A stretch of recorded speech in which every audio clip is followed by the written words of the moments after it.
Boa noite, irmãos. Que Deus possa estar conosco nessa noite e falando conosco através da palavra. Irmãos, o Tiago na semana passada ele falou um pouco sobre as bodas de Caná da Galileia, o primeiro milagre de Jesus, né? E continuando aqui no livro de João, teve alguns milagres entre mas hoje nós vamos estudar um pouco sobre a cura de um paralítico que está no capítulo 5. É mais conhecido como a cura do paralítico de Betesda. Abra sua Bíblia em São João capítulo 5. Talvez essa é um dos milagres mais conhecidos de Jesus. Alguns milagres nós não lembramos direito, mas esse a grande maioria conhece e se lembra dessa história.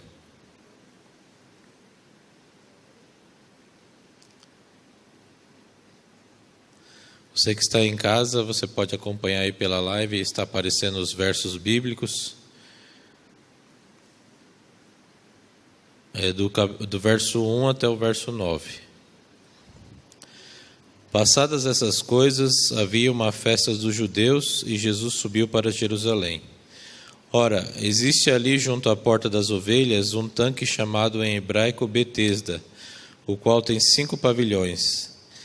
Nestes jazia uma multidão de enfermos, os cegos, coxos, paralíticos. Verso 4. Esperando que se movesse a água, porquanto um anjo descia em certo tempo, agitando-a, e primeiro que entrava no tanque, uma vez agitada a água, sarava de qualquer doença que tivesse. Verso 5. Estava ali um homem enfermo, havia 38 anos. Jesus, vendo-o deitado, sabendo que estava assim há muito tempo, perguntou-lhe: Queres ser curado? Respondeu-lhe o enfermo: Senhor, eu não tenho ninguém que me ponha no tanque, quando a água é agitada, pois enquanto eu vou, desce outro atrás de mim. Então lhe disse Jesus: Levanta-te, toma o teu leito e anda. Imediatamente o homem se viu curado e, tomando o leito, pôs-se a andar. E aquele dia era sábado. Irmãos, estava chegando a época da festa da Páscoa. Estava chegando o momento em que, se você estudar as histórias aí dos 4 evangelhos, principalmente quando fala da morte de Jesus, né, que foi na época da Páscoa, você vai ver que as pessoas na época da Páscoa era uma época que todos eles iam até Jerusalém. E Jesus não era diferente, ele também foi até lá. E quando ele chegou em Jerusalém, no dia de sábado, ele foi dar uma volta nesse tanque de Betesda. Esse tanque de Betesda aqui era um pavilhão onde tinha 5 tanques, 5 pavilhões no caso, tinha um tanque de água. E ali, eu gostaria que vocês pudessem, nesse momento, imaginar um hospital aí do SUS, quando passa na televisão, quando passa nos noticiários, quando ele está lotado com as pessoas no corredor, em todos os lugares, e não tem cama, não tem leito para eles, e a situação fica complicada. Você consegue imaginar isso? Um hospital lotado, cheio de macas ali pelos corredores, e as pessoas, uma não empilhada, mas uma próxima à outra ali. Agora, na época de Covid, é complicado que eles separam as pessoas, mas com outros tipos de doença, nós, aqui principalmente no Brasil, nós vemos isso bastante. Agora, imagine esse tanque dessa forma. A Bíblia fala que ali tinha todo tipo de doença. Tinha ali cegos, coxos, paralíticos. Eles ficavam ali à beira desse tanque esperando que ele se mexesse. Acontecia algo naquele tanque em alguns momentos que fazia algumas ondas, e eles acreditavam que era um anjo que descia e mexia. E no momento dessas ondas, quando o anjo descia e mexia a água, era o momento em que quem chegasse primeiro, quem entrasse primeiro, receberia um milagre. Se você ver aí o verso 4, onde diz isso, está aí entre colchetes. Isso é porque um escriba, ele quis dar uma explicação para aquela situação. Por que tinha muita gente ali? Porque eles corriam para entrar na água.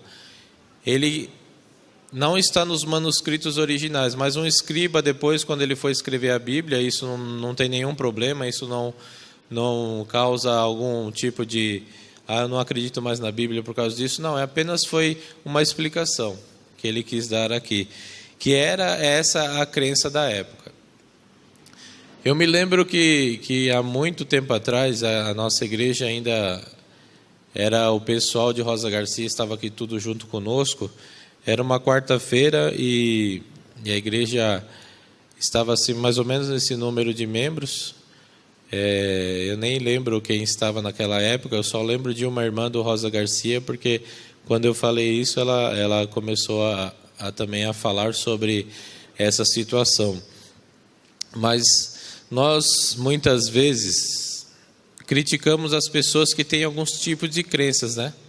Nós criticamos aí, quando eu digo nós, não a igreja adventista, mas no geral as pessoas que não acreditam em santos. Então, às vezes nós pegamos e começamos a criticar as pessoas que falam assim, eu recebi uma bênção de Nossa Senhora, eu pedi e ela me respondeu. Eu recebi uma crença em certo santo. E aí, no dia 12 de outubro, nós vemos aquele pessoal tudo indo a pé lá para Aparecida do Norte. Mas assim, muitas vezes nós julgamos e falamos, mas ela já está morta e não existe essas coisas. Como é que as pessoas podem acreditar em gente que já morreu? Mas eu digo para vocês uma coisa, é mais ou menos o que acontecia aqui naquele tanque. A crença deles era tão grande e quem curou e quem fez o milagre não foi nenhum tipo de santo, não foi nenhum santo, porque eles já morreram, não tem como eles fazerem isso, e mesmo que estivessem vivos, sem Deus, eles não eram milagreiros quando eles estavam aqui na terra. Mas às vezes a pessoa ela pede com tanta convicção, com tanta fé, que eles são respondidos. Mas eles são respondidos por quem? Pelo próprio Deus. Então era mais ou menos isso que acontecia aqui no tanque de Betesda. Eles tinham tanta fé naquilo ali que era uma crença que eles tinham, não existia nenhum anjo que descia ali e movia as águas. Mas eles tinham essa crença aí, eles acreditavam que o primeiro que descesse era curado e muitas vezes acontecia, porque senão eles não tinham esse tipo de crença, eles viam que isso era uma balela. Mas isso era pela fé em Deus. Deus fazia esse milagre, não uma água que se mexia. Hoje em dia você pode pensar em várias coisas. Se você quiser largar tudo isso, até nós adventistas às vezes tem alguns tipos de superstição. Se você quiser largar tudo isso, você pode largar, porque nada disso serve a não ser a sua fé em Deus. Mas Deus muitas vezes, em sua misericórdia, quando a pessoa não conhece, Ele responde conforme a fé da pessoa. E aqui nós vamos entrar diretamente na história daquele homem. Havia ali um homem enfermo, 38 anos. Irmãos, muitas e muitas vezes quando eu li essa história, eu ficava pensando assim, né? O que será que os outros enfermos pensaram quando Jesus escolheu só um? Tinha um monte ali. Como eu falei para vocês, era uma situação bem crítica, parecendo um hospital do SUS quando não tem atendimento. Por que ele escolheu só um e os outros? Por que Jesus não chegou ali de tabela, falou cura e ele tinha esse poder? Mas muitos estudiosos, muitos teólogos e nós chegamos à conclusão de que ele escolheu o pior caso. Ele escolheu aquele caso em que todos deixavam ele de lado.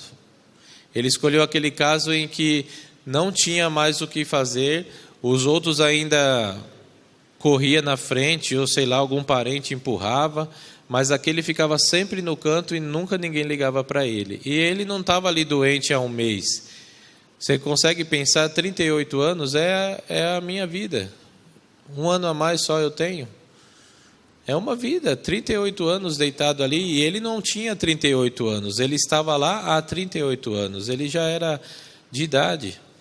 Não sabemos a idade que ele tinha, se ele tinha 50, se ele tinha 60, mas ele estava enfermo, 38 anos, paralítico. E Jesus ali procurou o pior de todos. Abra sua Bíblia em Isaías 63. Isaías 63, verso 9.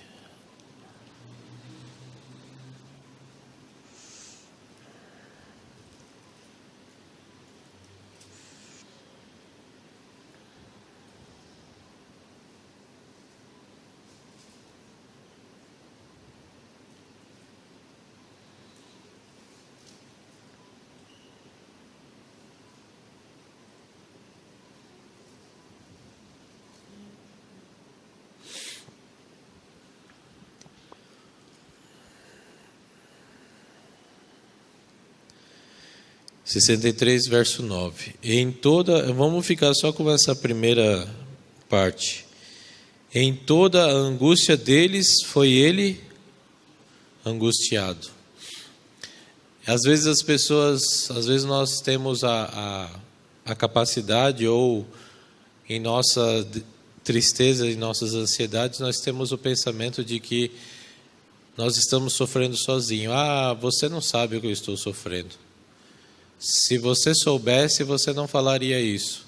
Se você soubesse o que eu estou passando, você não está na minha pele. Mas você tenha certeza de que Jesus ele se angustia junto com você. Pode até ser verdade de que muitas vezes nós não estamos na pele, muitas vezes mesmo tendo empatia pelo problema do nosso próximo, só quem sofre sabe o que está sofrendo. Só quem passa por aquilo sabe o que está acontecendo. Mas Jesus, ele sempre se angustia e sempre fica triste com a sua tristeza. Você que está em casa assistindo ou vai assistir depois, saiba que Jesus sempre se angustia junto com a sua angústia. E quando ele chegou naquele tanque de Betesda, eu gosto de pensar que naquele dia Jesus estava muito triste, porque ele estava triste junto com aquelas pessoas. E ele procurou o pior de todos, aquele que estava mais angustiado para resolver o seu problema. O que Deus sabe sobre você? O que Deus sabe sobre sua vida? O que Deus ele pode saber do que está acontecendo com você? Salmo 69, verso 5. Salmo 69, verso 5.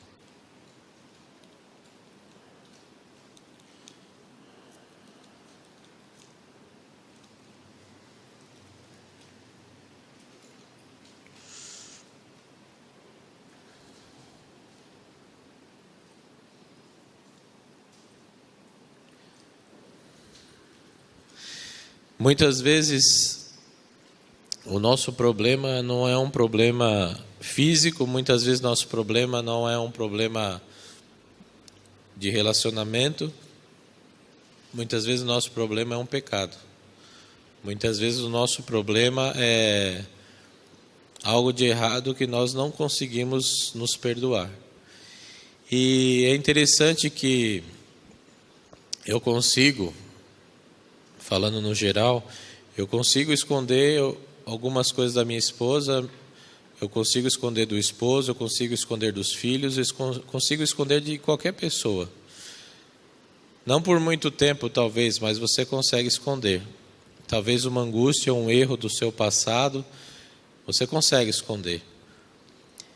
E por esse fato, por essa capacidade, às vezes, por mais que você saiba que Deus sabe de tudo, mas muitas vezes você acha que você consegue esconder de Deus.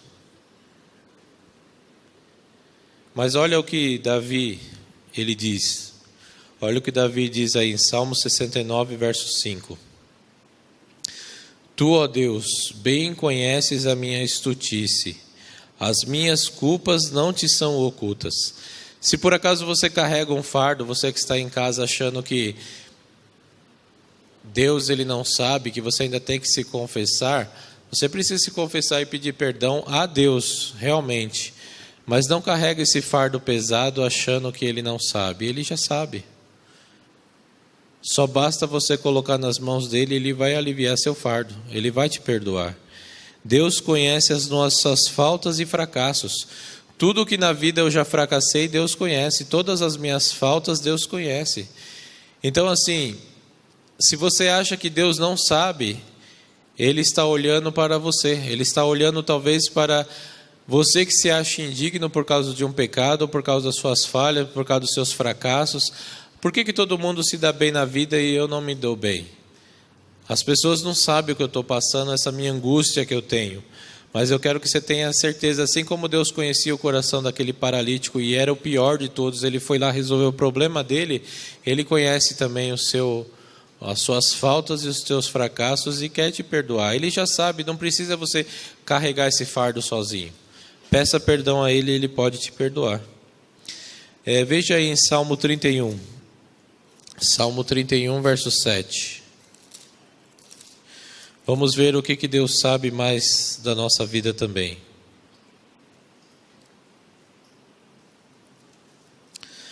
Salmo 31, verso 7.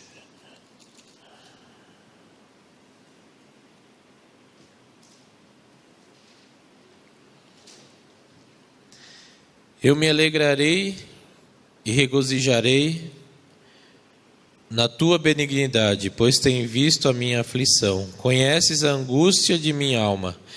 Irmãos, só para complementar, o Salmo 56, verso 8. Salmo 56, verso 8, deixa aí aparecer na live para vocês. Salmo 56, verso 8. Contastes os meus passos quando sofri perseguições. Recolheste as minhas lágrimas no teu odre, e não estão elas escritas no teu livro? Deus conhece toda a aflição que você já passou, que você está passando, que você passará.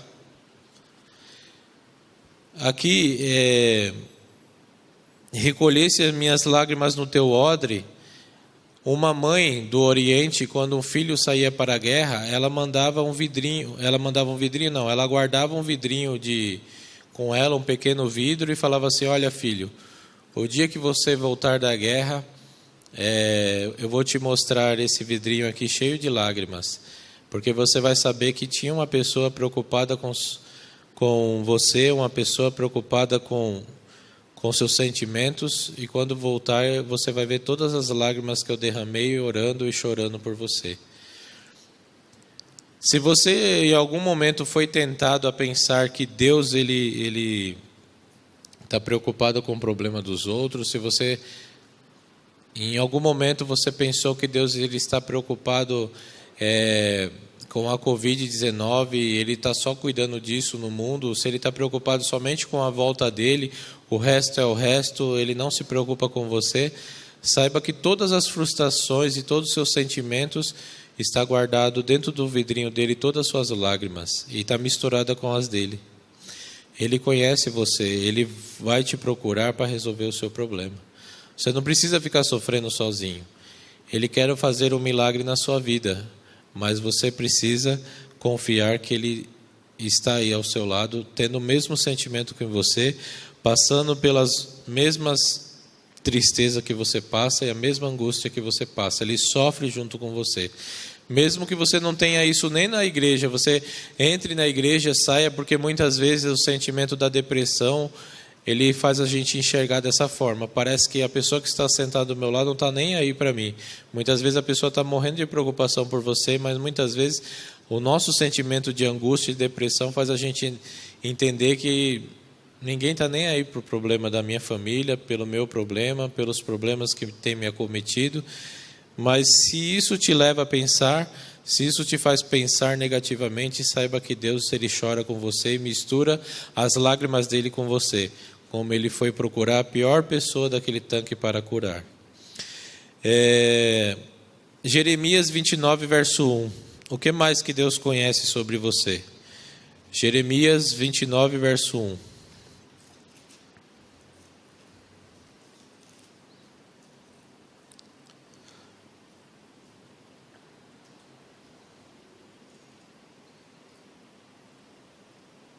Desculpa, Jeremias 29, verso 11.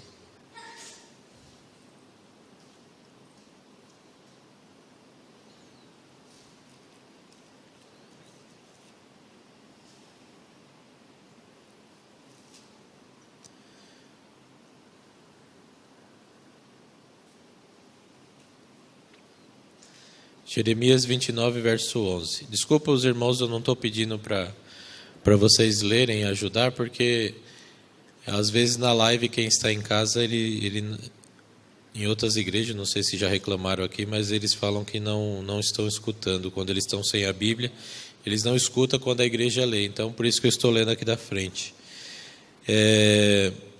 29, verso 11. Jeremias 29, 11. Eu é que sei os pensamentos que tenho a vosso respeito, diz o Senhor. Pensamentos de paz e não de mal, para vos dar o fim que desejais. Só complementando esse verso, Jeremias 33, verso 3.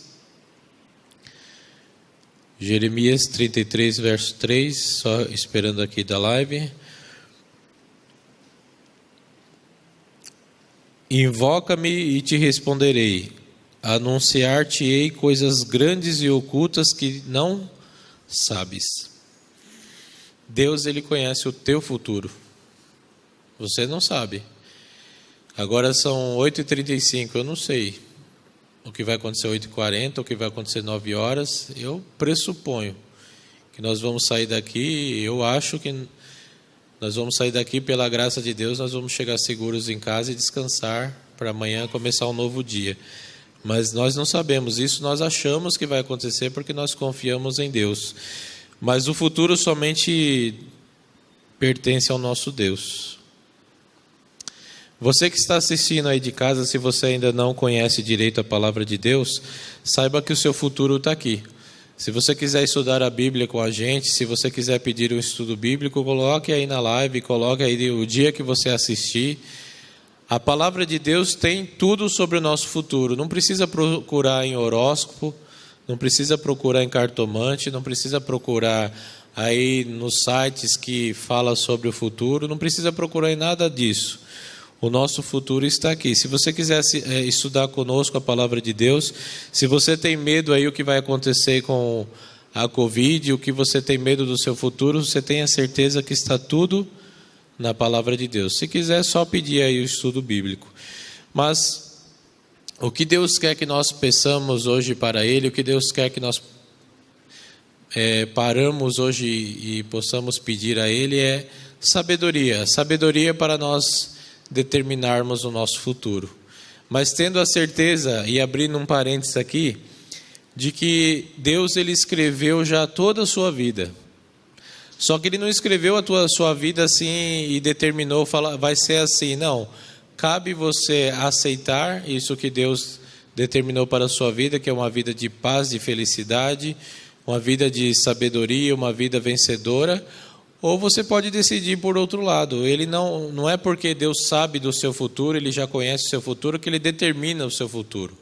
Ele deixa a sua escolha. Mas se você teme o que vai acontecer no seu futuro, se teme alguma coisa, tenha certeza de que Ele cuida de você e Ele só quer o melhor para você. Basta você ouvir a voz dEle e pedir sabedoria e Ele vai te dar sabedoria para o seu futuro. E por fim, o que Deus sabe sobre nós? 1 Pedro 5, verso 7. 1 Pedro 5, verso 7.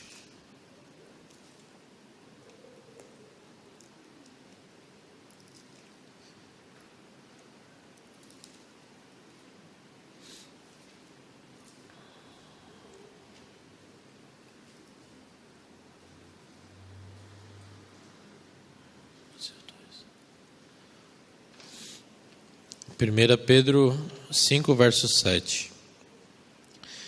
Lançando sobre Ele toda a nossa ansiedade, toda a vossa ansiedade, porque Ele tem cuidado de vós.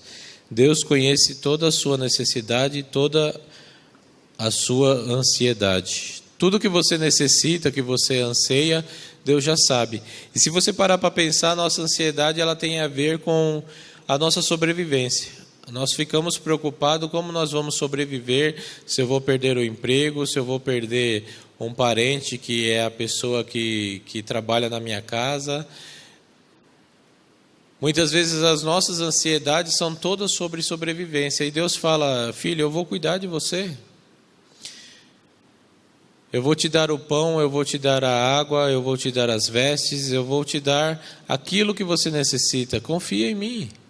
Eu conheço, eu sei o que você precisa mais do que você sabe. E eu quero te dar aquilo que você muitas vezes acha que não é, mas eu sei o que é melhor para você.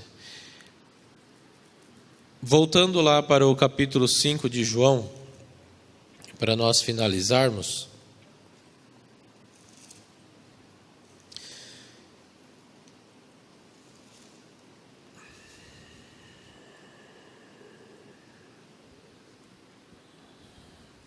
No verso 8, diz o seguinte, no verso 7, respondeu-lhe o enfermo: Senhor, ninguém me ponha no tanque quando a água é agitada, pois enquanto eu vou, desce outro antes de mim. Mas a grande pergunta, e o Tiago até comentou sobre as perguntas de Jesus a semana passada, a grande pergunta de Jesus no verso 6 é: queres ser curado? Viu, você quer ser curado? O que você responderia para Jesus? Fala a verdade. Não, Senhor, está uma beleza aqui. Olha, eu estou cheio de amigo, estou aqui nessa maca, tá tudo bem. O que você responderia para Jesus? Você tá com uma doença e aí Jesus fala assim: você quer ser curado? Não, Senhor, está tudo ótimo. Está tudo bem.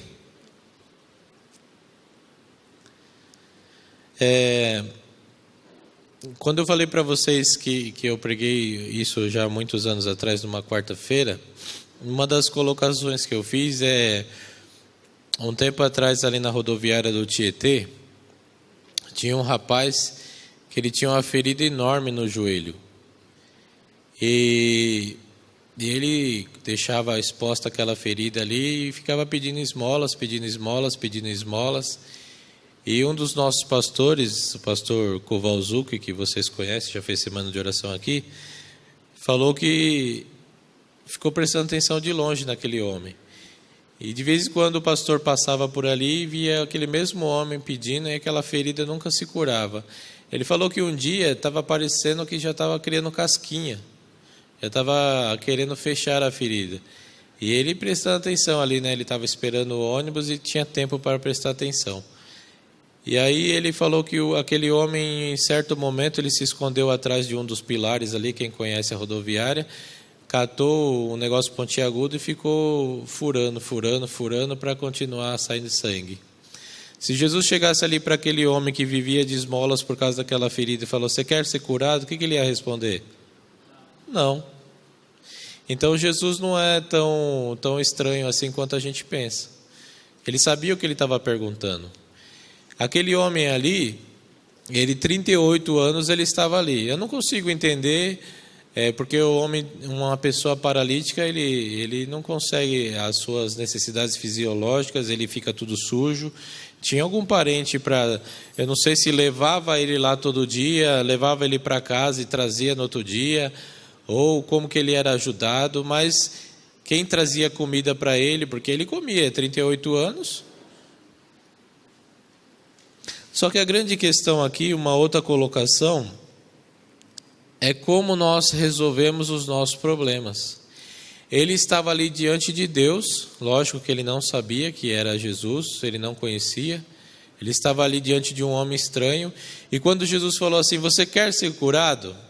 A resposta dele foi a minha e a sua resposta diária: eu não tenho ninguém que me coloca no tanque, mas seu tonto, quem está aqui é Deus, eu sou Deus, eu vou te curar.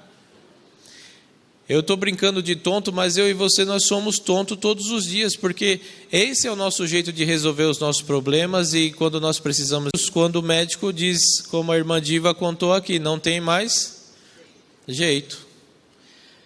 Quando o banco já não me empresta dinheiro, quando os meus parentes, os meus amigos não me ajudam, meu Deus, me socorre. Quando meu casamento está indo tudo mal, eu não vou falar algumas coisas aqui porque tem crianças, mas eu já ouvi falar de casais que começam a inventar um monte de coisas sexuais para segurar um casamento. Então, são besteiras atrás de besteiras que nós corremos atrás para resolver os nossos problemas. E quando Deus ou você escuta uma pregação, você quer ser curado, você quer resolver o seu problema, aí você fala assim, mas não tem ninguém que me joga na água, não tem ninguém que me empresta dinheiro, a minha mulher não me quer mais, meu marido não me quer mais. Não, eu estou perguntando, você quer resolver o seu problema? E quem está perguntando não é o Eduardo. Se o Eduardo perguntar, você pode responder o que você quiser, que praticamente pouca coisa eu vou poder te ajudar. Mas quem está perguntando para você nessa noite, desse seu problema que você está lembrando agora, é Deus.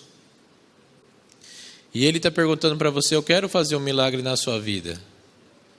Mas o que você pensa? Não tem ninguém que me joga?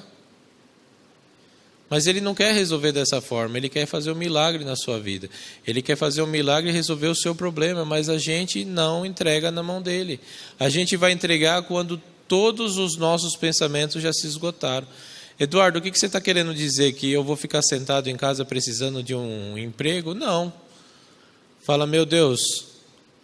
Jesus falou, levanta e anda. Meu Deus, hoje eu vou levantar e vou atrás de um emprego, mas eu confio só no Senhor. Eu não confio em homens, em patrões, em alguém vai abrir a porta para mim. Eu confio no Senhor, que o Senhor vai resolver o meu problema. Aí eu estou com um problema com a minha esposa, com o meu esposo. Compra uma flor para ela, tenta conversar, faz um diálogo. Ela não me escuta. Eu estou falando, levanta e anda, vai lá conversar com ela, vai lá conversar com ele. É eu que vou resolver, não é a sua sabedoria que vai resolver esse problema. Ah, eu estou com um problema assim, assado, e não tem ninguém que me coloca na água. Irmão,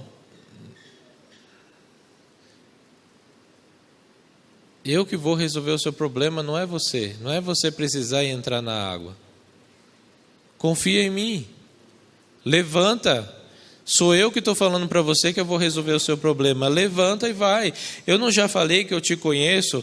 Eu sei das suas faltas, eu sei dos seus fracassos, eu sei das suas frustrações, eu sei das suas alegrias, eu sei do seu futuro, eu sei das suas ansiedades, eu sei tudo. Eu vim aqui perto de você porque eu te conheço. Eu sei dos seus problemas. E nessa noite eu quero te responder, eu quero te ajudar. Levanta. Que história é essa de entrar nessa tal de água, nessa tal de crença, nessa tal de superstição, que todo mundo crê, que todo mundo fala? Eu estou te mandando, levanta e anda, eu vou te ajudar. Eu vou fazer um milagre, eu vou te curar, eu vou resolver o seu problema. Mas muitas vezes nós corremos atrás de tudo e de todos para depois confiar em Deus. O Tiago já escolheu aí o último hino que fala sobre milagre. E nessa letra, em algum momento, do Adoradores 2, que ele escolheu, diz que acreditar no milagre mesmo quando parece que o milagre não vem, mas ele já está fazendo o milagre de transformar a sua vida. Ele já está fazendo o milagre de fazer você enxergar qual é a resposta dele, mesmo que não é a resposta que você queira. Ele já está fazendo um milagre na sua vida, mas você precisa levantar.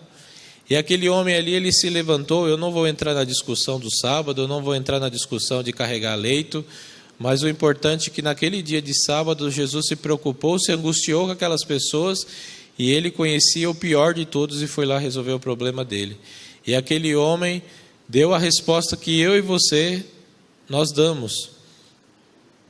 Mas num lampejo de fé, ele se levantou, tomou a sua cama e foi embora. Que Deus possa te abençoar. Daqui a pouco, eu não sei se tem pedido aqui na live, se tiver alguém puder anotar para mim, daqui a pouco nós vamos orar. Mas antes da oração, vamos cantar sobre o milagre.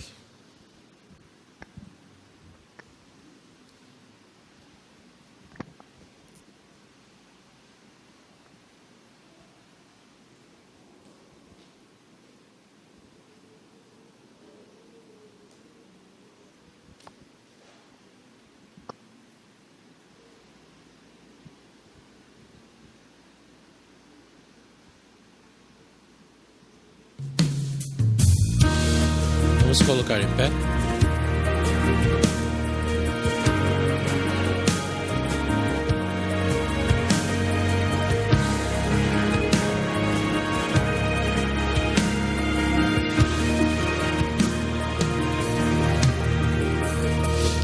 és o Deus que fez o céu, Senhor do impossível, Rei de Israel. Porém confesso que pedi milagres que jamais me acontecerão. Já li do solo que és meu bom pastor, nada vai me faltar. Mas Pai, me ensine porque o vale da sombra do salvo está. Eu te peço um milagre de ter fé mesmo quando o milagre ali não está. Eu me imploro um milagre de aceitar que se faça a vontade do Pai.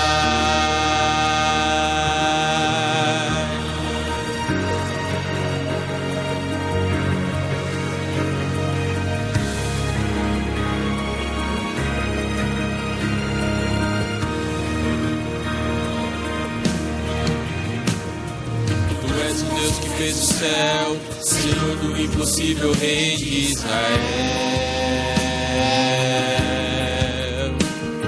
Porém confesso que pedi milagres que jamais me acontecerão. Já li do salmo que és meu bom pastor, nada vai me faltar. Mas Pai, me ensina porque o vale da sombra do salmo está. Eu te peço um milagre de ter fé mesmo quando o milagre ali não está. Eu imploro um milagre de aceitar que se faça a vontade do Pai. Eu te peço um milagre de ter fé mesmo quando o milagre ali não está. Eu imploro um milagre de aceitar que se faça a vontade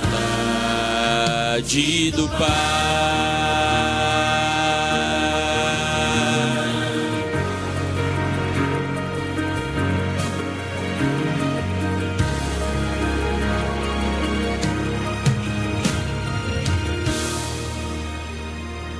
Querido Pai, nós te agradecemos porque o Senhor é um milagre em nossa vida. Querido Pai, faça um milagre, nos transforma, abra nossos olhos e nos ajude a enxergar que não é só nos momentos de pesar, de tristeza que o Senhor nos carrega no colo, mas são todos os momentos. O Senhor nos sustenta sempre e temos a certeza que o milagre que nós aguardamos o Senhor fará. Talvez não seja da forma como nós estamos pedindo, que o Senhor sabe o que é melhor, mas o milagre é esse, nós conseguimos enxergar que a forma como o Senhor está fazendo é sempre a melhor.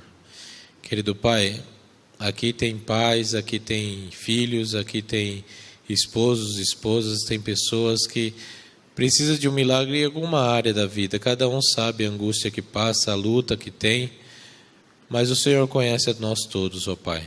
E nós te pedimos nessa noite um milagre. Nos ajude a continuarmos vindo aqui aos domingos para fortalecermos a nossa fé e sabemos que o dia será a nossa resposta que chegará. Acreditamos em Ti, ó Pai. Por isso estamos aqui para Te louvar e para engrandecer o Seu nome por tudo que o Senhor é e fará em nossa vida. E já fez. nos dê uma boa semana, cuide de nós, nos ajude a enxergarmos bondade e as suas misericórdias no meio dessa pandemia, onde tudo parece que está voltando a acontecer terrivelmente, mas nós confiamos em Ti. Fica conosco em nome de Jesus. Amém.